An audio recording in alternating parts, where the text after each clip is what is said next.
Hello, welcome to KISHA'S Gossip and Truths. In this video, I will be talking about R&B singer Montell Jordan.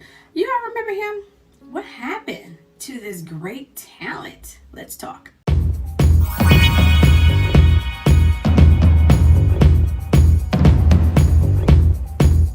Montell Lucien Burnett, aka Montell Jordan, was born on December 3rd, 1968 in South Central Los Angeles to Elijah and Dolores Jordan, who were deacons and deaconess, where he was raised as a Baptist and played the piano.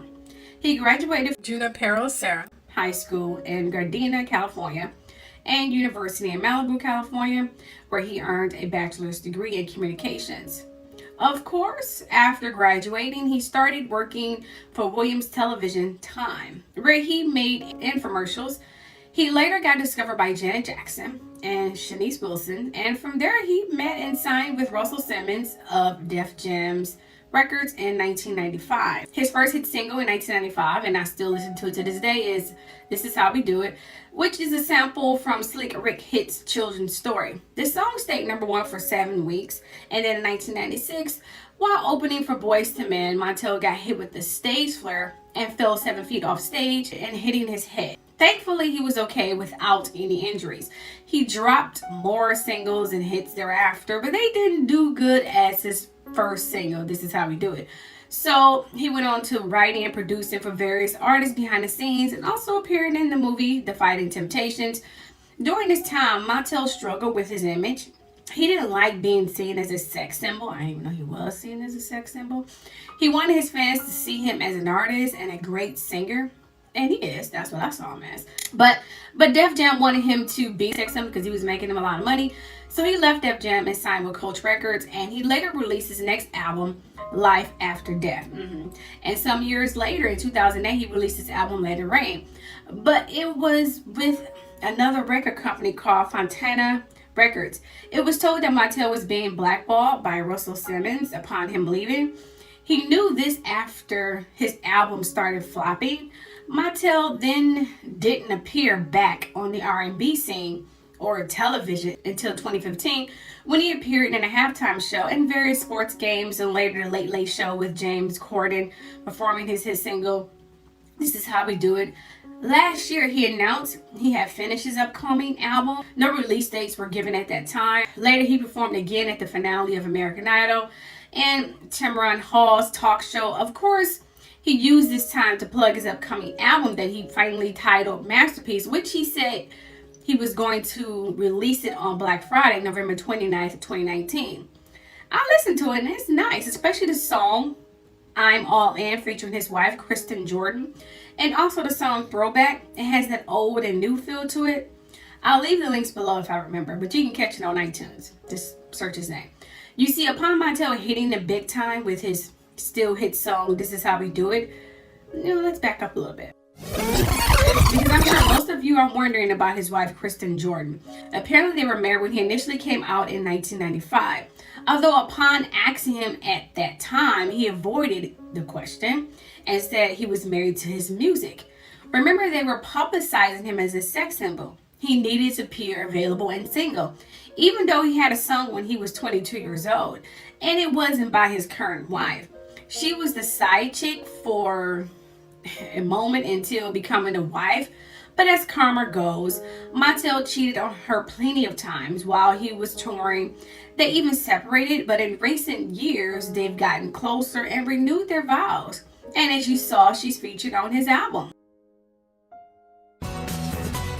Welcome back. Well, it wasn't exactly love at first sight for Montell Jordan and his wife, Kristen, but the second date proved to be what solidified a love that's lasted about 23 years. Montell and Kristen are here to give us a look inside their book, This Is How We Do It, Making Your Marriage a Masterpiece. So we're so glad to have y'all here today. Welcome. Good morning. Good morning. Glad to be here. Yes. Thank you. What a treat for us. Okay, 23 years when you talk about, being in the industry and music and all of that, that's a lifetime nowadays. Absolutely. It seems like having made it that long. So let's start at the beginning. How did you two meet?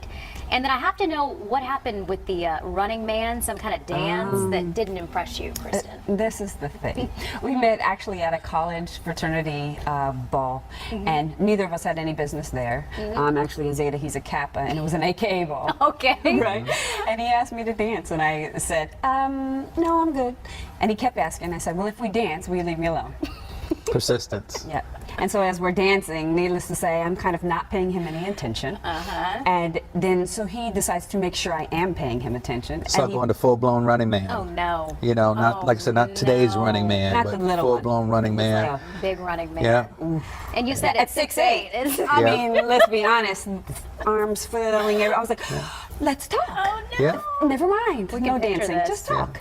But she fell in love, and then we got 4 kids now. So it all worked worked. out, right? It worked. Just Is that how that works? easy peasy. Yeah, I don't know about that, but I want to know about this too. You actually hid your marriage. Once it did work out, you went on a second date. He made it to the next level, but you hid your marriage. So when we got into the record business, we got a record deal, and they told us that he would sell more records if he was single. Wow.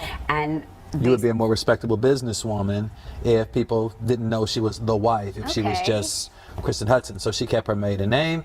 I became Montell Jordan, the single guy. And when it was asked, you know, you have anybody special in your life? I would say I'm married to my music. And so we believe that there's life and death in the power of the tongue. And so if I'm going around saying I'm married to my music, what does that make her? his mistress. And so we start living out this art imitates life or life imitates art type of relationship where our marriage is hidden, but I'm married to music, she's married to business, and we're trying to figure out how to make our marriage work. Wow, how interesting. When you talk about that aspect of your marriage. Absolutely. Well, you know, it's that thing that plays out. It's those very obstacles that play out because we put those things first. We put business first. We put success and fame first. Yeah. And it was an absolute disaster. Yeah, well, obviously things changed. Yeah. And then, you know, you started obviously letting people know that you were married. But one thing that's really important to you that you talk about in your book, you talk about priorities that are found in the Bible. And obviously that's something that both of you take to heart, right? Absolutely. Yeah. Well, I get the honor of being an executive pastor at Victory Road Church in Norcross, Georgia, and we get to do ministry together. I'm over music ministry, men's ministry, and we get to do marriage ministry together. And from that standpoint, we believe that people talk about marriages in the Bible, and a lot of marriages in the Bible are not good marriages in the Bible. But we do believe that kind of Christ gives us a really good template of what marriage should look like. And those things we call a blueprint, or we call them first things first, which is basically if you put God first, you put your spouse next, you put your children next, you put your church next, and then you put your, what is it after Family that? and Family and friends, and then your Work and career, and then yourself. And if you can put those things in proper perspective, you can have a successful marriage that will last forever. Yeah, something else that you mentioned can play a role in that is being slow to speak, and that can help with miscommunication. That's not always easy to do, though, right? Absolutely. You know, it's funny. I came up with this little clever thing because I used to be very quick with my words. So I had to create what I call the garage door of literally when I want to say something, I kind of put my hand on my cheek, and it's me letting the garage door go down, so the words go back down. I like that. Coming out. I like that. Goes right there, huh? And it's really important. Yeah. Okay. Well, Okay. we both kind of study communication, and we know that 90% of communication is nonverbal. So from that standpoint, it's kind of like, it's not so much what you're saying, it's what you don't say. so true. And so we had to really do good at the words that we are saying to make sure that they're effective in what we really mean. And that they count. And that they count. I like that. So when we get this book, what are we going to learn? What are couples going to learn that's going to help them with their marriage? I was taking a look at it now, and it looks like there's like 3 parts what's inside of this box. So what do we have? We have the book, and we have a DVD and a video curriculum of it, and then the study guide that goes along with it. And it takes you on an 8-week journey of basically empowering your spouse and yourself to live a better life, and how to not give up on marriage. I think a lot of people give up before it's time, and there is no time. And some people can, like, you can just get the book by itself, but ideally we want couples to be able to take a journey together to make their marriage better. We even want small groups or people that are in communities, couples that want to do life together, to be able to get together and have a resource available to them that counters what the world is saying about marriage, and just to take a look at what what we believe a higher power, what God says about marriage, because God created marriage and the world didn't create it, God did. And we truly believe that if we do it His way, He created something that gives us an eternal strategy rather than having an exit strategy. You two are goals, right? Yeah. Their goal, I mean, you know, you look at them, you look at how they talk to each other, how they treat each other. It sounds like obviously you're doing something right. 23 years. We're Congratulations good. on We're that. good. He's my greatest gift. I got to Love treat it. him like that. That's right. Now, getting back to what I was saying. Upon Montell hitting the big time, and still current hit, "This Is How We Do It," and later hits, he was offered a deal from Elite puppet Russell Simmons, then to join the Elite, but he refused and they blackballed him. He even tried coming out with some gospel albums. He did okay. Not like his earlier works though. This is why he calls himself a pastor now and all these other titles that he has on his Instagram. I went into ministry reluctant because I thought after the music business had come to an end, and at the top of 2011, I started working as a lead worship pastor at Victory World Church in Norcross, Georgia. My day 2 on the job, I got there and there's this license, a ministry license on my desk that says Pastor Montell Jordan. And I'm like, whoa, somebody made a very, very bad mistake. You know, they hired an R&B recording artist to come in and to lead them in music, to be their worship leader. So I called human resource and I'm like, hey, yo, I think somebody made a mistake. I'm not a pastor. And oh no, you're a pastor. It's a pastoral position. You can marry people, bury people, baptize people. It's a pastoral job. And so it took me months to get to a place of being comfortable being called pastor. It's a great purpose. And now I'm Pastor Montell and I'm cool with that. His wife stays under him like glue now. Can you blame her? She looks like a mirror image of the late Kobe Bryant's wife, Vanessa Bryant, and Kim Kardashian West with their haircut. Montell and his wife, Kristen, continues to do various shows here and there and photograph their renewed marriage on social media.